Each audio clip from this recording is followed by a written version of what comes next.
Quelle est la place qu'occupe aujourd'hui Christophe Castaner? Il est à la fois proche du président, dans le même temps, il sait faire le lien entre l'Élysée et Matignon, entre Matignon et les assemblées, il le fait très bien. Et dans le même temps, Christophe Castaner a la confiance des marcheurs, il l'a démontré par les propos qu'il a tenus d'une grande hauteur à Lyon samedi après-midi. Ce qui fait qu'aujourd'hui, je pense qu'il coche toutes les cases. Et il peut, à mon avis, de par à la fois la capacité d'analyse qu'il a, dans la capacité d'entraînement qu'il a aujourd'hui, il dit qu'il veut soutenir, aider le mouvement à se développer, il se dit comme un artisan.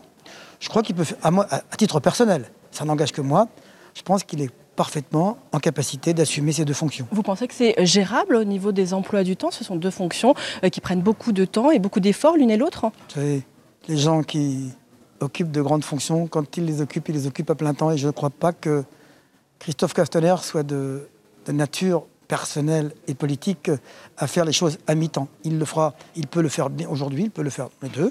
Ministre des Relations avec le Parlement, c'est un ministère certes qui occupe, qui a beaucoup de négociations, beaucoup de discussions, mais qui dans le même temps laisse aussi le temps de pouvoir faire de la politique. En revanche, au sens noble. Il est acté qu'il ne pourra pas rester porte-parole. Qui, pour vous, est le plus à même de devenir porte-parole, d'occuper cette fonction au sein du gouvernement aujourd'hui? J'ai lu chez vos confrères qu'il y avait beaucoup de candidats potentiels. Benjamin Griveaux, on voit bien Julien qu'il y en a déjà. Même des ministres issus de la droite. On voit bien qu'il a eu pendant la campagne électorale. Benjamin a été porte-parole pendant la campagne présidentielle. Je crois qu'il l'a fait avec talent, avec brio. Je crois qu'il en a aussi l'envie aujourd'hui, mais il y a effectivement d'autres ministres qui montent en puissance aujourd'hui, qui montent en puissance, des femmes comme des hommes. Hein.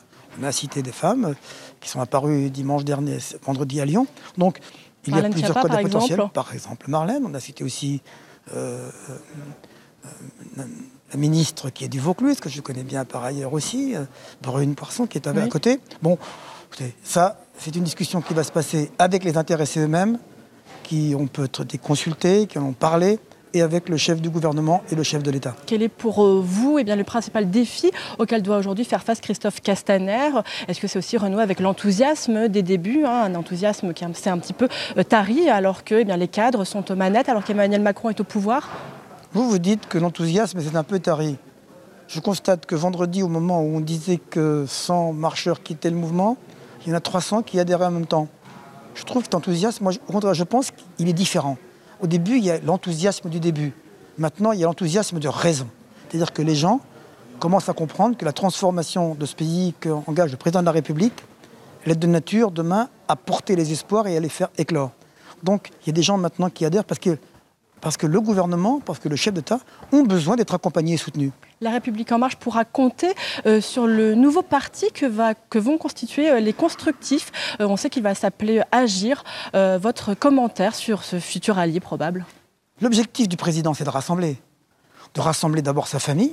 La famille, aujourd'hui, c'est le grand parti qu'est la République En Marche, mais de rassembler aussi autour de nous. Il a déjà commencé à le faire avec le MoDem, avec les radicaux, le faire aussi avec les Constructifs, avec des gens venant de la gauche et de la droite, pour faire en sorte que la France réussisse.